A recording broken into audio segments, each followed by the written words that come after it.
an unbiased perspective on current events and life in Tampa Bay. He's a successful entrepreneur, published author, top listing agent, a real estate and finance expert that goes to bat for you every day as a consumer advocate. Your host and the consumer quarterback, Brandon Rhymes. Yes, this is the Consumer Quarterback Show with Brandon Rhymes. Brandon is out today. My name is James DeJerome. I produce the show for Brandon and have been with him for a couple of years now. The Consumer Quarterback Show has been around for about 7 years, though. Brandon started this thing about 7 years ago. He wanted to bring his network. You know, he's a real estate professional. He owns the Platinum MVP team. He's a Keller Williams agent, in the Bay Area, and he's been doing that for quite a few years. He had this great network of folks in the home services. You know, he needed a roofer, a solar guy, someone to clean the property, a moving company, all these different network professionals that he had to work with every day. He decided, why don't I bring this value to the Bay? So the Consumer Quarterback Show is his baby. He brought it on the air. You know, we put the show everywhere because we really think the value is there for you. So we stream live now. So if you're listening to us on AM 860 in the afternoon drive time, check out our live stream. You know, Facebook, YouTube, Periscope. We do a live stream to all those platforms. In addition, the show can be found by smart TV owners. So if you have a smart TV, just search Binge Networks on your Roku, Apple, Fire TV, and look for the Consumer Quarterback Show. You can find our video side there, just like our YouTube channel. Of course, we do the Sunday show on 102.5 FM. So Brandon's really gone out of his way to put the show out there because we really feel there's value for all the folks in the Bay. He wants to be a consumer advocate. The whole idea is we're going to bring people on the show that provide some information and make your dollar go farther in the marketplace. You know, it started in the home services, but we've expanded so much into health, science. We do a lot of stuff with engineering. We have a lot of lawyers that come on the show. So we're looking out for everyone's interest in the Bay Area, and that is part of what we do on the show. In addition to our partners, we have great sponsorship. We just brought a new sponsor on, Jade's Premium Quality Cleaning. If you're looking for a cleaning company that has COVID-19 certification and uses eco-friendly products, we talk a lot about family-owned and local. Well, that's Jade. She's family-owned, local business right here in the Bay Area, taking care of all the cleaning needs for the Consumer Quarterback Show and the Platinum MVP real estate team. So if you need a cleaner, get in touch with Jade. Jade's Premium Quality Cleaning. She does such a great job. As I mentioned, Brandon is a real estate professional. He has inventory, even in this time of low inventory in the Bay Area, both commercial and residential properties. Johnny's going to throw a few up on the screen. Any of the properties you hear pitched on the Consumer Quarterback Show, you can get in touch with us and we'll send you to Brandon because, again, he's been in the area for a while. He's got your real estate needs covered. If you're looking to get into the Newport Richey area, 5727 Biscayne Court. This is a 2-bedroom, 2-bath. We've got balconies, new appliances. We've got a community and a pool house. It's got covered parking. Newport Richey area, 874 square feet, 2-2 with a screened balcony. Really sharp if you're looking to get a Newport Richey. Again, contact Brandon and the Platinum MVP team at Keller Williams Realty for all your real estate needs. If you're looking to get into the Seminole area, here's an opportunity at 213 Dogwood Circle. Unit 213, it's a 2-2 also with a covered carport. Exceptional water views, you're just minutes from the beach. So if you're looking to get into the Seminole area, 213 Dogwood Circle, the Platinum MVP team at Keller Williams has all your real estate needs covered, commercial, residential. Don't leave money on the table. Get in touch with Brandon and the Platinum MVP team for all your real estate needs. So as I mentioned, Brandon is a real estate professional. He's put together the network that became the Consumer Quarterback Show, and I talked about our expansion into many different areas. One of our new partners, a great not-for-profit that's been with us for about a year now, is Gulfside Healthcare Services. We've got the pleasure today of speaking with Dr. Stephen Leedy. He's the Chief Consulting Medical Officer over there at Gulfside. How are you doing today, Stephen? Doing very well, James. Good afternoon. Thanks for joining us today. You know, I'm so impressed with Gulfside. You guys, not-for-profit, you do such great work out there in the community. Could you just, before we get into the real nuts and bolts, just summarize a little bit about what you do or what Gulfside does? Sure, absolutely. You know, Gulfside used to just be a hospice provider, and Gulfside has actually expanded in recent years to now include not only hospice care, but also palliative care and home health care as well. And so we're really focused on providing care to the patient in the home setting that allows patients to not have to go back to the hospital, not necessarily have to go to their doctor's office, but be able to be where they want to be and receive the care that they want to receive. It's so cool. You know, we've had lots of different folks from Gulfside on the air with us that came on the show, and COVID-19 has been such a difficult time for most businesses. Everyone's been challenged by this. Could you imagine being in the healthcare field, number one, and then dealing with an elderly population, a lot of seniors, a lot of folks with compromised immune systems? I mean, what a challenge for Gulfside. I'm so impressed with how you guys have dealt with this thing. Well, thank you. I appreciate that. You know, it's interesting because we have always prided ourselves on our ability to provide care in the home. And during COVID-19, interestingly, the needs of social distancing actually make it better for the patient to be in their home setting. And so it's really given us an opportunity to kind of excel at delivering that care in the home, keeping our patients safe preventing them from going into a hospital setting where they might pick up an infection. I heard you guys even have telemedicine now. You can do some virtual stuff? We do. We do visits virtually. You could actually see a physician or a nurse practitioner on your iPad, on your iPhone, on your computer screen, and receive the same great care that you would receive in person, only without the potential risk of contracting COVID-19. That's right. So it's really a great thing. Well, that is a great idea, Doc. Now, November is National Hospice and Palliative Care Month, and I was going to wonder what you guys do for this month or what makes it special over there at Gulfside. Yeah, it's a great month for us, and it's the month that the national organization has decided to really honor hospice providers, and there's a different theme every year. This year's theme is "It's About How You Live." And I love that because, a lot of times people associate hospice care and palliative care with death and dying. Right. And I like to say, you have to remember that every one of our patients is very much alive. And they're actually alive at a time in life when life is most important because the days that you have left may be numbered. And so a theme of "It's About How You Live," I think really captures nicely what we're trying to do within the hospice and palliative care space, which is to make sure that every patient has a quality day every day that they have left. And so that's really our focus at Gulfside Healthcare Services. I think you guys do such a great job. Now, you're in Hillsborough, Pasco. Where exactly can folks get to Gulfside? So we do hospice care in Pasco County, okay. And then we do home health care currently in Pasco, in Pinellas, and soon to be in Hillsborough as well. And if there's any listeners out there who have any questions about that, certainly give us a call. And we can always discuss the opportunities that are available in the different service areas. Okay, so we got a great show planned for you today. As I mentioned, Dr. Stephen Leedy from Gulfside is going to address a bunch of issues. November is the month over there at Gulfside. It's National Hospice and Palliative Care Month. We're going to take a break now. When we come back, as I mentioned, a great show for you today. In addition to Dr. Stephen Leedy, we have Millie Athanason coming back. We're a big fan of hers, and she loves coming on the show and providing some great information for you. So Millie's here as well in our Salem Media Group studios. Don't go anywhere. Any of the professionals you hear talked about on the show, whether they're a sponsor, whether they're a partner, you can find them at consumerqb.com. Take the time out of your day. We really feel there's value for us. Visit us at www.consumerqb.com. This is Work Done, and you're listening to the Real Estate Quarterback Show hosted by my man, Brandon Rhymes. To get in touch with Brandon, call 813-670-7372. Online at consumerqb.com. My friends, when choosing a listing agent to sell your home, their track record is critically important. Dennis Prager here for Brandon and Lindsay Rhymes, owners of Platinum MVP Team at Keller Williams Real Estate. They're consistently rated by the MLS in the top 1% of all Tampa Bay realtors, and that's a big deal. Brandon and Lindsay are always among the top realtors in the state. Call them today at 813-750-0550. Find them at platinummvpteam.kw.com. Selling commercial or residential property? Don't leave money on the table. List with the Platinum MVP team at Keller Williams Realty. I'm Brandon Rhymes. Reach me at 813-670-7372 or platinummvpteam.com.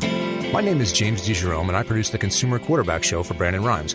The Consumer Quarterback Show is a team, a group of like-minded professionals who partner together to provide our audience sound advice, knowledge, and information to make them wiser consumers. We work with all types of business owners and aggressively promote our local economy. We're currently conducting interviews for our expert contributors. If you own a business or know someone who would benefit from the exposure our show provides, please contact us at 813-750-0550 or online at consumerqb.com.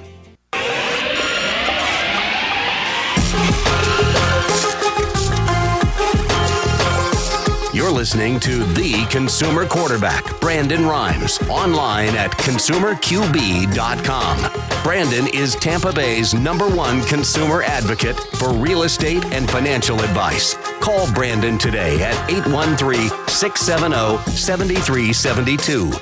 That's right. Give Brandon a call for all your real estate needs throughout the Bay Area. He is the owner of the Platinum MVP Team and a Keller Williams agent with tons of experience in our market. So get in touch with him for all your real estate needs.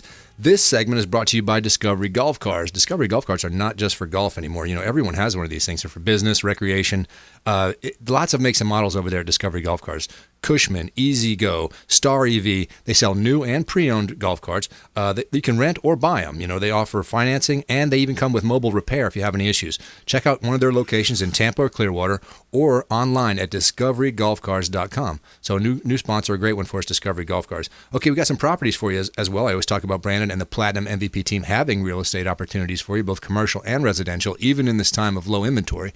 We got one in the Palm Harbor area. Here's a residential opportunity at 4467 Glenbrook Lane. This is a 5.5 with a 3-car garage. New granite countertops, steel appliances. They got some room for a pool. The roof is just 1 year old. So if you're looking to get into the Palm Harbor area, great residential opportunity at 4467 Glenbrook Lane. Get in touch with Brandon, and he's got all these properties for you to look at. Here's a commercial opportunity on a hot corner down there in Clearwater. So if you're looking for a commercial opportunity in Clearwater, 1780 Clearwater Largo Road. Big lot, hot corner location, 2 garage doors, 12 parking spaces, great commercial opportunity. So again, whether it's residential, whether it's commercial, anytime you need land, he's got acreage available as well. Get in touch with Brandon. Don't leave money on the table. The Platinum MVP team can take care of all your real estate needs. Now, before the break, we were talking to Dr. Stephen Leedy from Gulfside Healthcare Services, a great team partner for us over here at the Consumer Quarterback Show. November is National Hospice and Palliative Care Month. So he was explaining a little bit about what they do. We're going to get into a little more specifics now. Doc, I want to thank you for being a not-for-profit and working so hard for us out there in the community. Can you explain the differences between the types of care that you guys provide? I see it's hospice and non-terminal palliative. Help me explain those. Sure, James. So the terms can be confusing to a lot of people. In fact, if you go to different countries, they actually mean different things in different countries, so that contributes a lot to the confusion. But people think of hospice care as being care at the end of a patient's life. It's actually care that's provided within the last 6 months of a patient's life. Okay. And it's something that's funded by Medicare. Palliative care is just the same type of care provided a little further upstream, if you will. And so caring for patients who don't necessarily have that same limited life expectancy, but may have the same illnesses and the same issues and needs. And so Gulfside takes care of that whole spectrum. I see. Now, whether you're providing hospice or palliative care, you guys can go to the patient or the patient can come to you. Is that correct? Exactly, yeah. And we go wherever the patient calls home, as we like to say. And so if they live in a nursing home, if they live in an ALF, if they live with their brother, wherever they happen to be, that's where Gulfside goes. And so we provide the vast majority of our care within the patient's home. And it's just the right place to provide care. I got you. And that determination between whether a patient, needs hospice or non-terminal palliative care, when do you make that call, or how do you make that call? Yeah, we make that call right at the point that they contact us. And so the initial evaluation that is done by one of our nurses that comes out and sees the patient, the nurse will give the physician a call, and we'll have a conversation about how that patient is doing and decide really which care model best suits that patient's need. And again, sometimes the patient requires home health care as well, and Gulfside Healthcare Services has a home health care arm also that can provide that need. And so the families and patients don't really have to worry so much about figuring out which of the different models of care they fit into. That's really our responsibility. But rest assured that we'll pick the right one, and the one that provides the patient with the care that they need. And I imagine over time that a diagnosis may change. You may have to. That's the beauty of having someone involved so personally, like you guys get involved. You can tell when there's a need for a change or things change course. Absolutely. Sometimes patients come to us with one problem. Let's say that they've had a pneumonia and they were in the hospital for a pneumonia, and that seems to be their primary problem. But over the course of several months, we discovered that actually there was something else that was causing an issue, and we're able to shift very quickly and adjust our care to provide what that patient needs. And so it's really back to our theme of National Hospice and Palliative Care Month, which the theme is it's about how you live. It's really about making sure that those patients are able to live the life they want to live, to be at home with their loved ones, and to be able to do the things they want to do. Well, it makes perfect sense. We talk a lot about quality of life on the program here and all the different factors that go into that. I noticed that, when I think of hospice care, I think about you guys providing comfort to those folks. When in terms of the medical side of that, what kind of care does the medical team provide when you're in a hospice situation?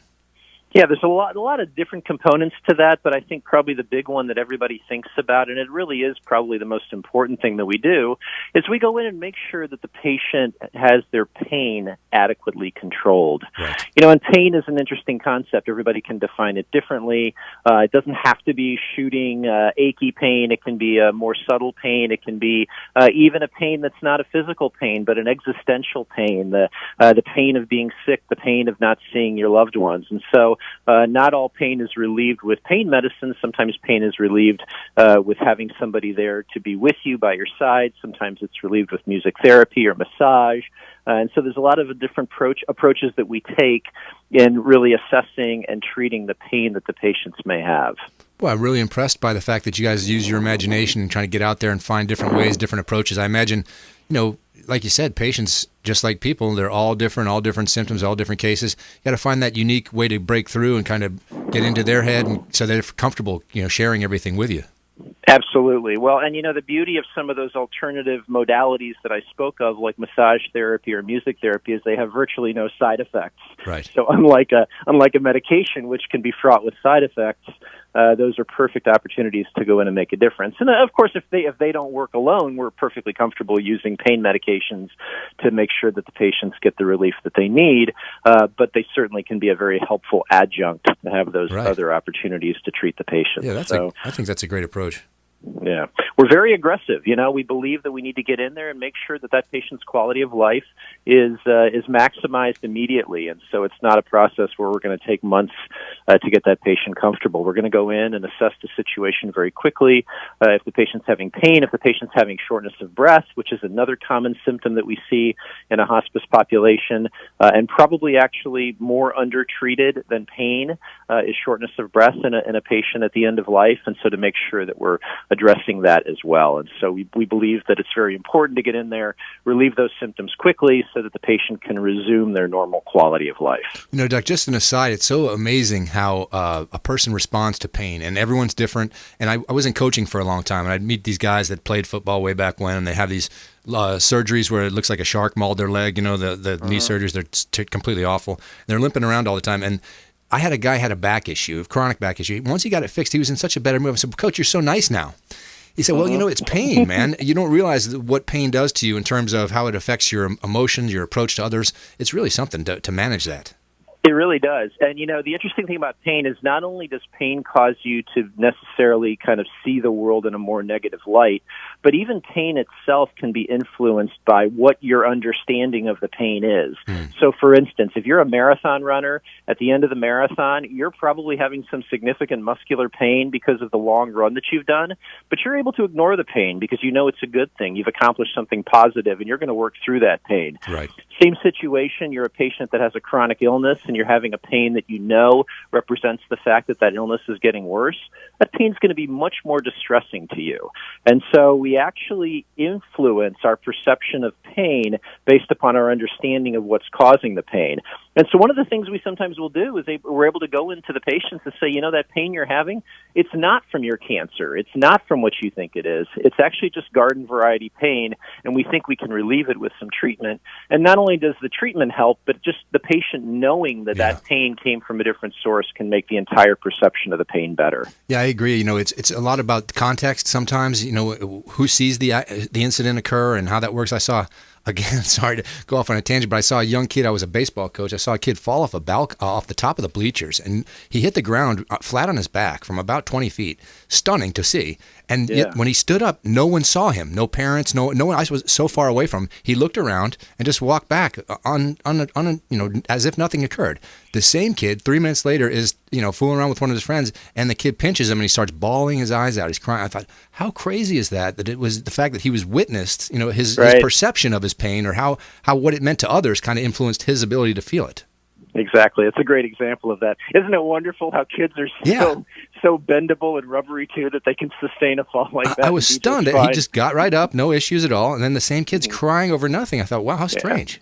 Yeah, well, and that really captures nicely what I was talking about. And so, part of our goal is to create an environment where our patients feel very positive, very comfortable, where every day feels maximized, right, and where they're not necessarily sitting around thinking about the fact that their number of days may be limited, but really waking up every morning saying, hey, today's going to be a great day. Let's do what we can to have a good day today. Doc, palliative care seems to be about chronic illnesses. And in terms of something that's chronic, does that change your approach as a medical professional? How do you deal with something that's chronic as opposed to something that's just cropped up?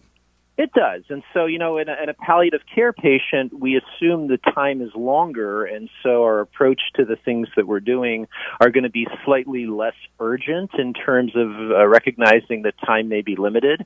But having said that, it's the same types of issues, and so a lot of our palliative care patients have been going back to the doctor frequently. They go to the hospital frequently, and they've become weary of that. It's become the basis of their existence, that they're just running back and forth between their homes and some sort of medical appointment. And so, one of our goals is to take kind of a sensible approach to that, sit down with the patient and the family and say, okay, which of these things do you want to keep doing? Which of these things can we do differently? Is there an opportunity for Gulfside to come in and provide some of this care in the home so that you can resume your quality of life and not just spend your day running back and forth to medical appointments? A lot of times it goes unnoticed or unsaid of the impact on the family around the patient. So as you're mentioning the care that's required, the transportation that's required, and of course dealing with somebody in your family who's going through that kind of thing, you got to consider everyone's mental health in that situation.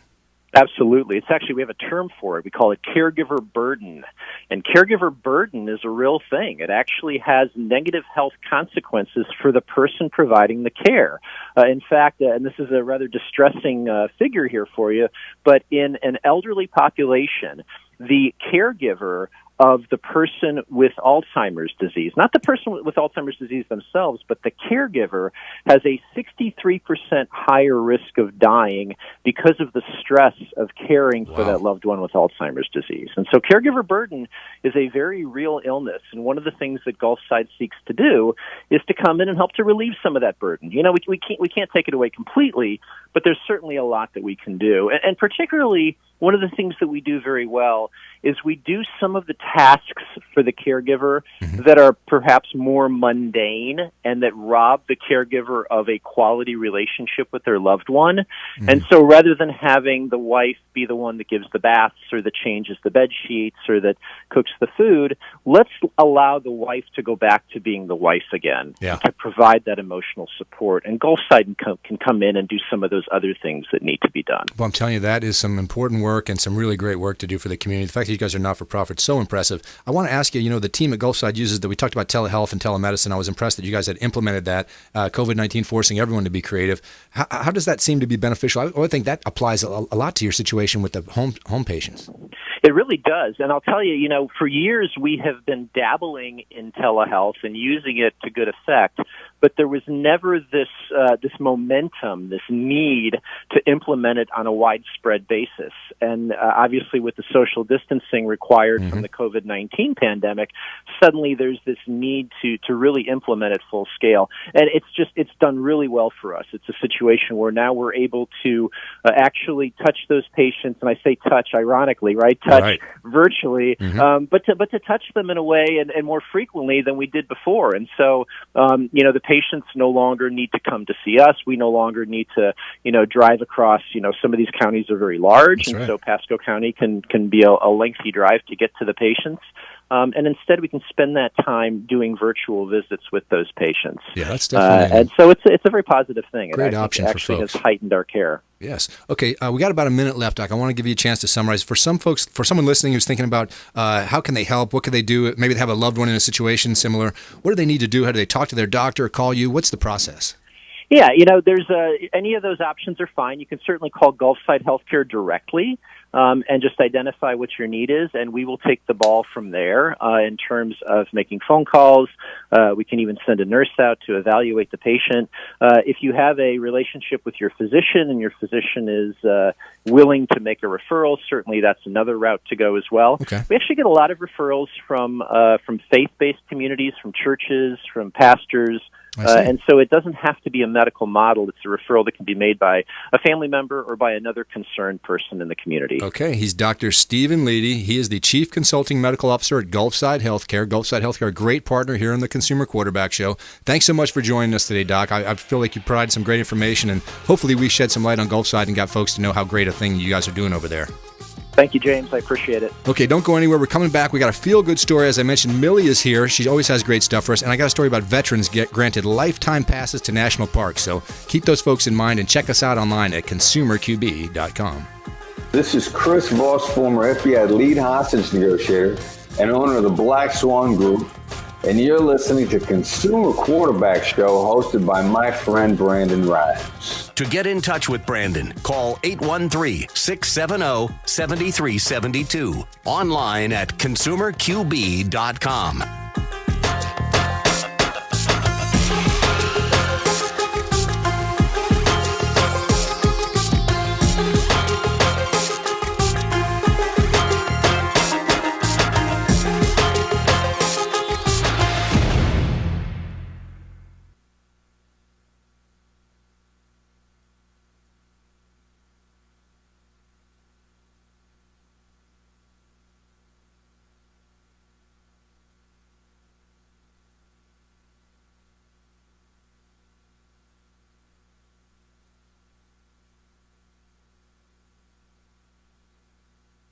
Okay. All right, sounds good.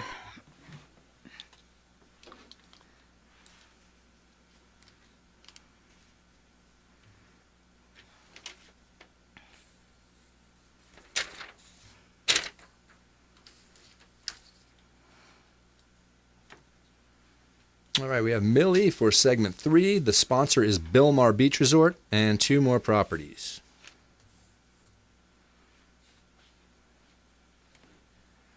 Has there been, Millie, I haven't seen if there's been any results or any of those lawsuits have stopped or proceeded or... No, actually, he did file another one to stop the counting or stop the certification process in Michigan, but that's not going anywhere either.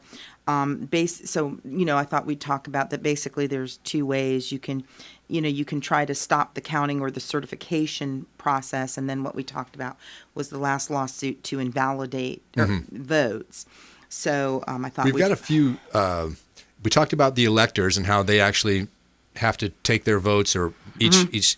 In Florida, if I'm correct, it starts at the county level. The county certifies their county vote or whatever. Yes. Then they goes to the state. Is that correct? Yeah, and then the Secretary of State, or whatever the counterpart is in that state, like Secretary of the Commonwealth, if you're in Pennsylvania, then they certify for the whole state. And then what that does is that triggers the candidate's right to request a recount, or in some circumstances there may be an automatic recount depending on how close the margin is. Is there a specific timetable? Are we done with that process, or are there still plenty of states out there still going through that process? No, there's been those 6 states that still haven't certified their election results yet. So they're still going through the process. And one thing that did happen is that's new. Georgia, I think it was yesterday, their Secretary of State has said that they're going to hand count all of the votes, because there's the senatorial election that's in super hot contention right now. So they're... they said they were going to do a recount. I'm sorry, said they're going to do a runoff on the Senate, on the senatorial. Yes. This recount will affect that runoff as well. Yeah, because the ballot counts. When you're counting the ballots, there's it's all on one ballot. Right. They don't separate by ballots. So I didn't get to see all the results for the Senate race in Georgia. Did the Republican Party win the Senate race and lose the presidential race in Georgia? Is that it's too close to call, so that's why they're doing the runoff. Okay. But the 2 Republicans are incumbents, Kelly Loeffler and I forget his first name. I think it's David Perdue, and his last name is Perdue. Right. And so there's 2 contenders, and the margins were just too slim. So that is why they're doing the runoff again. But again, because the Republican Party is alleging this election fraud and so forth, they the Secretary of State has decided to interpret the law the way he saw fit and to recount. Normally, and this is something that's interesting, normally when they do a recount, they do a sample of it or canvassing of that. So they're taking a sample of the total population of the votes and recounting those. And if there's like within a 10% margin of error, then that's going to hold up. What this guy is doing is he's saying, no, we're going to recount everything. We're not going to just do a canvassing. Right. We're going to do the whole thing. Would those results, the new count results, be available before the Senate runoff occurs so they know the margins? Yes. Oh, of course. Yes. That will definitely take place because there's deadlines. See, the Electoral College meets on December the 14th. Okay, so all of the election results need to be certified by all of the states prior to that time. The Electoral College must receive the certifications from the states no later than December the 8th, but there are earlier deadlines in most all of the states. Okay. So they don't wait till the 11th hour to do that. Gotcha. So, Brian, you ready? You feel good, Johnny? Okay, I think I'm ready. we're good. If you guys are ready. Yes, sir. All right, everybody stand by.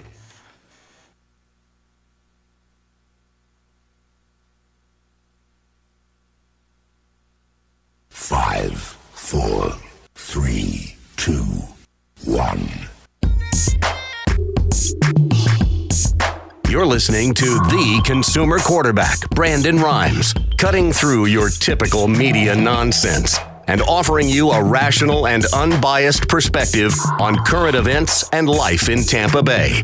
Online at consumerqb.com. That's right. ConsumerQB.com is where you can find a list of all our partners, all our sponsors, and even some stuff about Brandon and the Platinum MVP team. Check us out online at consumerqb.com. The sponsor for this segment is the Bilmar Beach Resort. The Bilmar Beach Resort has been a sponsor for us, the official hotel partner for the Consumer Quarterback Show for quite some time now.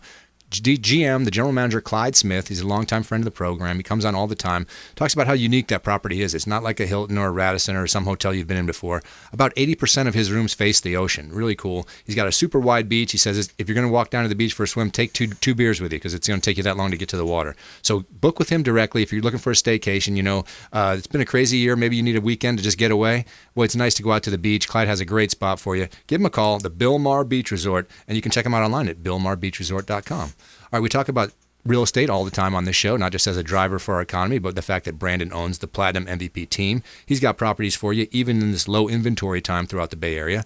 Johnny's going to throw one up for me. If you're looking to get into the Clearwater Beach area, we've got an opportunity at 1010 Bay Esplanade. It's a 4-3 with a 2-car garage. It's got a private apartment and a sun deck, so really cool if you're looking for the Clearwater Beach area. It's got the updated kitchen, the white cabinets, new floors. Get in touch with Brandon. If you're looking to get into the Clearwater Beach area, he's got a residential opportunity for you right there. Here's one in the Holiday area. If you want to get into the Holiday area, 1314 Alternate Highway 19. This is a commercial opportunity. So if you're looking to start a business, he's got a 40-year-old daycare with a big double lot right there in Holiday at 1314 Alternate Highway 19. So residential opportunities, commercial opportunities. He's got open land for acreage if you want to build your own dream home. Get in touch with Brandon and the Platinum MVP team at Keller Williams Realty. Again, don't leave money on the table. Okay, we were visiting with Dr. Stephen Leedy, Gulfside Healthcare Services. They provide such a great service to the community. The Bay Area needs to know about Gulfside, not-for-profit, doing great work out there in the community. And we've got a feel-good story coming up for you about a veterans being granted lifetime passes to all national parks. That's something that should have been already in place, so thank goodness they've done that for now. And now we've got Millie in studio. Millie Athanason is right here in our Salem Media Group studios.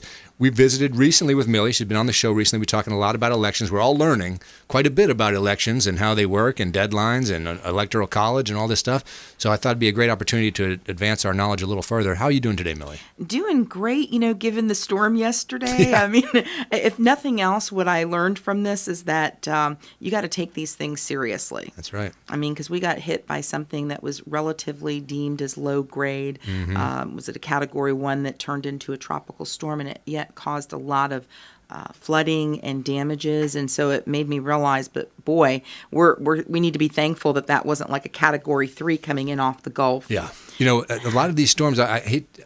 Recently, it seems you go to bed at night and it's a 1 or it's a 2, and then you wake up and it's a 4 when it made landfall, and that's what happened to the folks in Mexico Beach. And boy, you can't do much about that. I think a lot of Floridians now are hard and they think, well, category 1, I'll just ride it out, no big deal. But that late strengthening on the approach, now what are you going to do? You're stuck in your house and it's gone up to a category 3 and now you've got an issue to deal with. So hopefully we don't have any more of those. I haven't been in Florida. I've been in Florida a long time. I haven't had a Thanksgiving affected by hurricanes yet. Hopefully that's not going to happen this year. Well, there's another one out there. I know.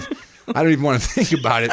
It's crazy to think our kids are home on Christmas break and we're worried about hurricanes still. Right. Unbelievable. I know. Okay, Millie, we talked about the elections. We've got a number of states still in the certification process. Right. Talk a little bit about the process, how it works. I thought you vote on election day, election night, they tell you who the president is. Boy, it's been a lot more than that this year. That it certainly has, and it doesn't look like it's easing up any day soon. However, the states do have deadlines to meet because at some point, obviously, we know that the office changes or the incumbent stays as of January 20th. Okay. Now, the Electoral College that we've been hearing so much about on television, right. Okay, they meet on December 14th, and so basically, all of the states have to have their votes certified and in by December the 8th. However, most all of the states have deadlines that are earlier than that December 8th. Self-imposed. Yes, they are by the state. Okay. So each state determines when that is.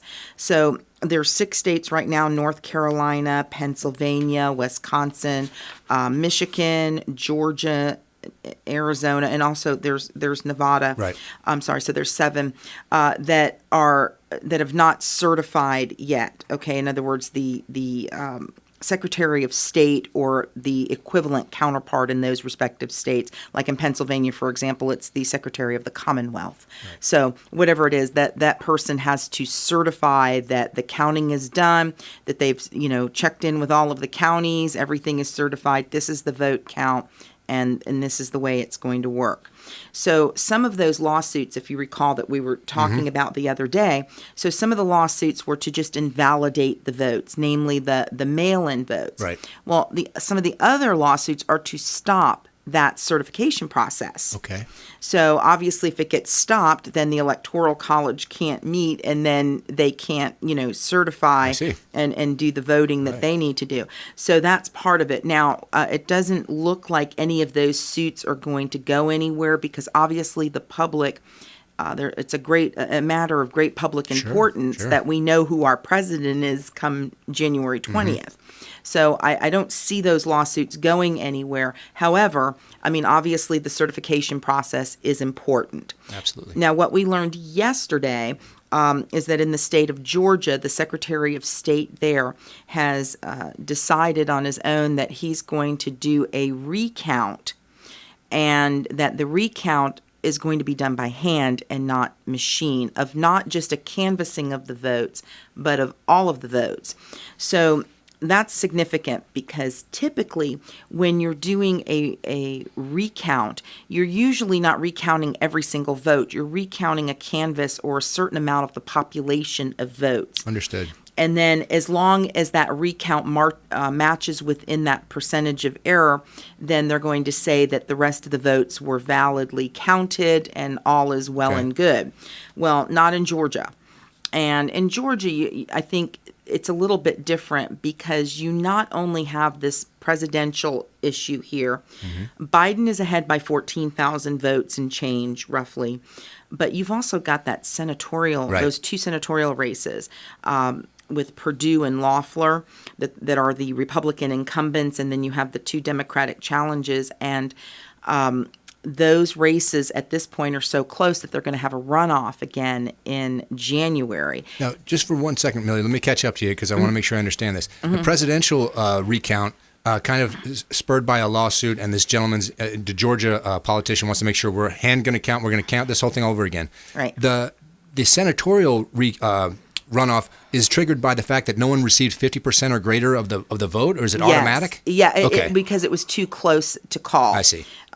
So it was within hundreds of votes, not thousands of votes. Understood. Okay, so that's why the recall is there. And so obviously you can imagine that you got to hope those people in Georgia have a lot of cable TV or Netflix, because if you think they saw a lot of commercials Yeah, they're going to hit him hard, huh? Yeah, big time. And I'm sure that President Trump and a lot of the Republican dignitaries are all going to come to Georgia to help those candidates respectively, because senatorial control is huge issue if Biden takes over the White House, given the House of Representatives situation.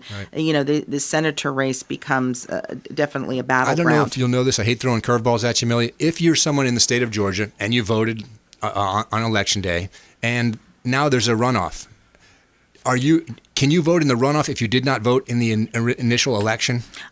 I don't know the exact answer to that, but my guess is going to be no, that you had to be a registered voter as of the date of the original election. So it occurs to me that parties might move in now and try to register as many people as they can, or bring in as many people as they can to vote in the runoff, rather that it weren't necessarily part of the original election process. Typically, yes. And then keep in mind that the runoff is just between these particular candidates. So in other words, if there were libertarian parties or independent parties, they're not on the ticket. They're not going to be on the ticket this time. So those percentages, presumably assuming that they all voted, that they all show up to the revote, if you will, then that's going to be a circumstance. But my guess would be that it would be the registered voters that were already registered and voted in the original election. Makes sense. That's where they're. But again, I'm not familiar enough with Georgia's laws to say for certain. But yes, it's certainly an interesting query. It occurred to me that, man, this thing is getting so much attention. Yeah. I could see it actually getting more votes, more, you know what I mean? It's starting to get larger. Whereas I think my guess is in most situations like this, if you voted for a third-party candidate that was not one of the two in the runoff, you're not so interested in voting again in the runoff because your candidate's no longer available to be voted for. So normally I would think the voting turnout might be less. In this situation, I'm suspicious that this is going to be more folks voting for this runoff. I'm sure that there might be, because it has so much weight behind it. Yeah. It's not just two senators. It's two senators when there's a struggle for power within the Senate. I didn't get to look at the results from the non-traditional parties to see if they garnered any real percentages of the vote in Georgia, a libertarian or green or whoever might be there, to see that those folks are now kind of up in the air or having to choose amongst the other two candidates. I believe that they're like around the 1% mark. Okay. It's very minimal in the big picture. But at this point, they can come back, and somebody could potentially change their mind. They could have listened to some of the speeches, and so they may have voted one way, but now they're thinking, I think I'd rather have this guy or that. And you said there are deadlines as far as when this has to take place because of the Electoral College. So what are we looking at in Georgia? What do you think the date-wise? The date is they're supposed to have it certified by November the 20th, but I don't know that they're going to make it by that date. Okay. I'm not sure. The Secretary of State seems to be hopeful that they're going to be able to accomplish all of that by the 20th. But I'm not sure if they may try to get an extension on that. But that is the goal date that they set. Some of the states have like November 23rd. Some have December, like Nevada has December 1st. Michigan has November 23rd. Let's see, Wisconsin has December 1st. Pennsylvania also has November 23rd. So more of these unique dates, unique to each state, unique ways of doing things, different ways of counting. I mean, it's really unusual. Again, I was completely unaware of all the diversity in states' voting application, the way they handle things, who's in charge, how things are certified. It's there's almost 50 different kinds. Well, my gut is that after this race, I have a feeling that many states are going to be revisiting election laws. And there may be some party reasons for doing that. Sure. But I can definitely see that, because definitely the legislature is the one that's making the laws. And there may be some changes at the federal level with regard to election laws, or at least they're going to be revisited at some point in the next 4 years. But I would expect at this point, because there's a lot of talk, President Trump is tweeting, but he's not really saying a lot what's going to happen. My gut is, yes, I'm sure he's well aware of the circumstances that are it's going. A long shot. Yeah, I'm sure he is. But, people are still counting on him to be the voice of the Republican Party. So I'm sure they're going to want him to go to Georgia and back up those Republican candidates. And so at some point he's going to come out. And I'm sure this isn't the last that people are going to hear about this. I mean, if I had to put my money on it, I would say that, after all is said and done, he's probably going to have like some TV show or, he'll be an active voice somewhere along. And I heard rumors that he's, that there's buzz about 2024. So I don't know. I just, when I looked at the election, the candidates this year, I thought, well, these guys each have their own unique skills and skill sets. Yeah. What if there was somebody who was in their 50s? What would you say? I know for myself, I'm 50 years old. I'm not quite as sharp as I was a little while ago. At 75, how can I be? I mean, it just seems unusual, this process. We get down to this, and we're all talking about 80-year-old men. I know, right? That seems a little crazy to me. It's up there, some people believe that with age comes wisdom. Mm-hmm. I can tell you I'm a little bit older than you, but I can tell you that, the things that I reacted to when I was in my 20s and 30s, different. I react differently. I can shirk things off my shoulders a lot easier now than I could when I was in my 20s and I was amped up. So I do think with age, there comes a maturity in your thought process. And so I'm not going to sit here and say that these candidates, both of them, just because they're in their 70s are bad. But I mean, certainly with the amount of pressure that's placed on each of these men, not only from a political standpoint, but if you're running the country, there's a lot of pressure. Couldn't be more. So, yes, you certainly have to have, your own sanity, there for it. And you better have a really good team of advisors. I'll tell you what. All right, she's Millie Athanason. She comes on the show all the time with great information. We're talking about all the permutations from this year's election, and we're learning, as I am learning every day, about different things that to go into our election laws. We're going to go ahead into a break now. When we come back, we're going to visit more. Millie's got more stuff for us about what's going to happen and some of the dates that are important as we look down the line here a little bit. And our feel-good story. I remember I told you about the veterans. Veterans are now available. They have a lifetime pass to all national parks. It occurred to me that that's something I thought they should already have that, but now they do. So I'm going to introduce you to that story, and we want you to continue to check out our sponsors and all our partners at consumerqb.com. Hey, this is Grant Cardone, and you're listening to Consumer Quarterback Show, hosted by my friend Brandon Rhymes. Do not touch that dial. I'll come right through the radio and grab your throat. To get in touch with Brandon, call 813-670-7372. Online at consumerqb.com.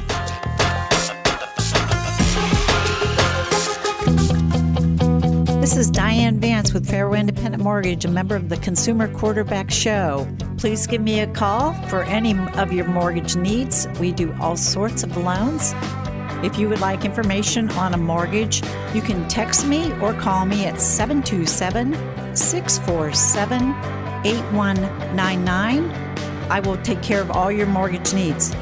Go to my website at dianevance.com. Ian Beckles here with my man Brandon Rhymes, a.k.a. the real estate quarterback. Brandon, what's happening with the market? Thanks, Ian. We are in a low inventory market, so any of our listeners are homeowners and would like a free comparable market analysis or a 2.5% listing, we will honor this for the first 3 listeners who call or text in 813-773-1253. Free CMA and a 2.5% real estate listing at 813-773-1253. Check out consumerqb.com. Selling commercial or residential property? Don't leave money on the table. List with the Platinum MVP team at Keller Williams Realty. I'm Brandon Rhymes. Reach me at 813-670-7372 or platinummvpteam.com.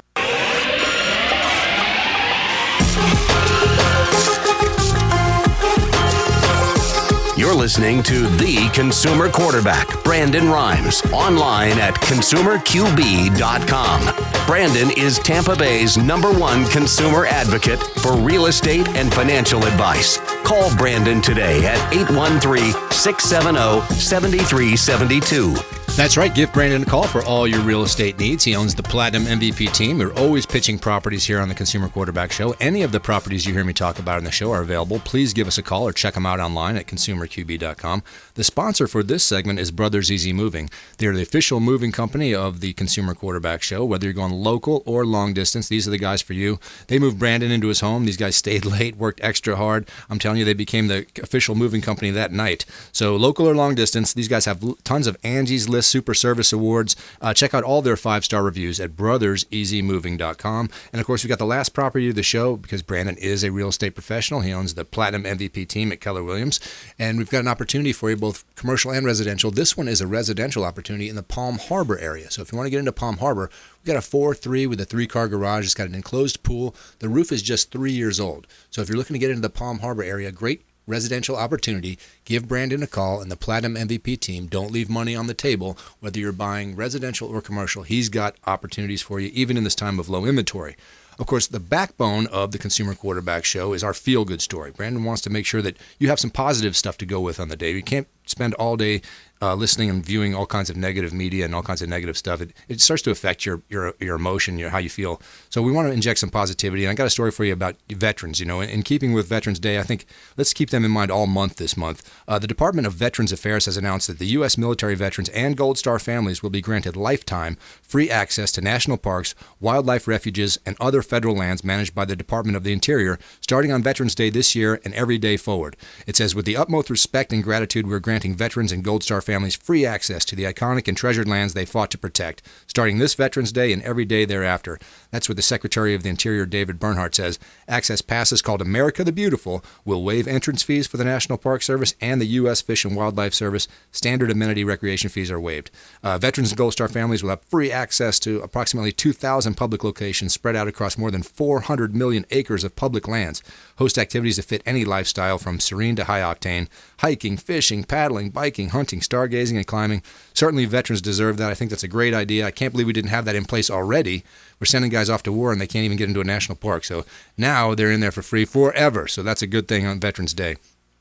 Millie Athanason, great partner on the Consumer Quarterback Show, educating me today on the election process, all the things I didn't think I had to know that are coming to bear this year. So we've got some dates and some other things coming up. Millie, we got about 3 or 4 minutes. I wanted to get you to summarize or just hit the important points for us coming up. Yeah, so what's going to happen is, obviously, as I just said earlier, all those dates that are coming within the next week or two, certainly before Thanksgiving, that the states are going to have to certify these votes. So I think you're going to see a lot happening there because I don't think the lawsuits to stop it, I don't know that they're going to be successful. So I think these states will certify the votes. Okay. Then what's going to happen is typically once a state certifies that these are the votes, they've been counted, this is the final tally, then usually the candidate has the right to ask for a recount. And each state is different. So in some states you have to have, 2,000 votes or less than 1% or within 1% or 0.1%. So as long as the margin is small enough, whatever the state law is, and each state is different, if you meet that criteria, then you can go ahead and ask for a recount. So in other words, not all states have an automatic recount provision, although some do. And if you don't have an automatic recount provision or they don't qualify for the automatic recount, there are still mechanisms in place to allow the candidate to ask for the recount. Okay. So I think that you might see some of those happening in addition, and usually those are done only after the certification, because obviously you can't ask for a recount when it hasn't technically been counted yet. So I don't recall all the details about, was it 2004 the last time we did this kind of thing, or we had the issue with the election in the state of Florida? The lawsuits were generated. I forgot the year. 2000. It was the Gore campaign. Okay, so in the election year 2000, we had this post-election legal issues triggered by the count. I forget the resolution. Did Florida change anything about the way they do business after that, or what came out of that legislation? What came out of it is that there was only a small number of votes that were after the recount. There was a recount, and after the recount, I want to say it was like 560 something votes that came out that were changed, but President Bush won by more than that. Okay. So the recount really didn't pose any bearing on the outcome or the result. And that unfortunately is very typical. So when there are challenges and recounts are done, usually you're looking in the hundreds. And in all of these battleground states, Biden is ahead by thousands, not hundreds. I mean, like in Michigan, he's up by 146,000 votes. Right. Now, in some of the states, it's a lot smaller. For example, Arizona, it's about 12,000 votes. Georgia, it's 14,000 votes. But still, you're asking not to just have them thrown out, but changed. Well, yes, he's asking for both. Yes. So on the recount, you're saying that there's an error in the counting, so they're all valid votes. The lawsuits that have been filed are saying that, oh, wait a minute, the system, the process is corrupt. So these ballots have to be thrown out. Okay.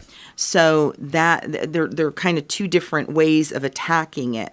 And so that's why each campaign usually has their team of election law specialists that will come in and analyze what's happened and then discuss with the candidate, okay, what are my options and what can I do? So you develop a strategy for each specific instance. It's something you better have a plan for. And if you out there need legal representation, Millie Athanason is certainly our legal expert here in the Consumer Quarterback Show. Millie, we're closing the show up. What's the best way for folks to get in touch with you if they have questions for you? Absolutely. My number is 727-376-9100 or 1-833-ASK Millie.